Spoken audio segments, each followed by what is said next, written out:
From an idea to that's huge. It all starts from the mind and not letting whatever the traditional standpoint dictate limits you on your vision.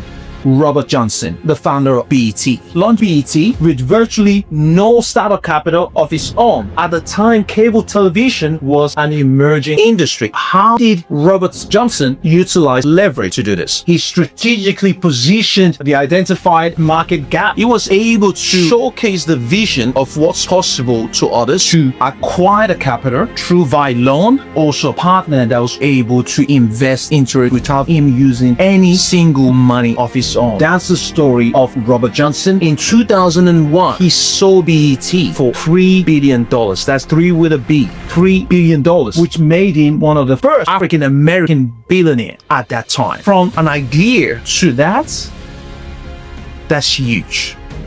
It all starts from the mind and not letting whatever the traditional standpoint dictate limits you on your vision.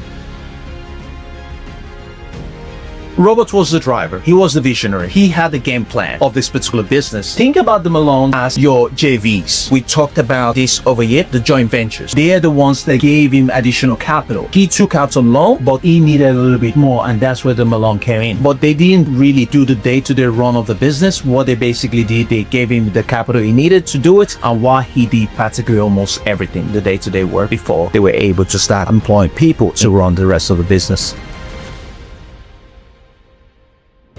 I'm sure there would have been a reason why he decided to sell it. Could have been maybe there wasn't any successor he could have passed it down to. There could have a multitude of reasons. A business like that is something that is quite incredible, that is grown that well, that could continue staying within the community. But why should he sell it? Why didn't he sell it? Why didn't he keep it within his bloodline? That's a whole different question. Only him can answer that question. Could it be there wasn't anyone suitable enough to continue that legacy under family banner? I don't know. If that was me, I don't think I'll be rushing to sell it. I would be finding ways on how to keep it within the bloodline and then continue it for another 100 or 200 years. But then again, with all the disruptions we've got going on, maybe he's seeing that, thinking maybe there is no other way he could pivot the business, because a lot of people may not be using cable TV anymore, but I think Americans still use that a lot. Well, you'll be surprised. Viacom probably leveraged off equity of something else. The listed companies do have billions of dollars in cash, a lot of it, but in most cases, they don't actually use the cash. They would borrow against that cash to actually do this. They could also borrow against the value of their existing business to actually buy this. They could buy it using equity of other business or other ventures too as well.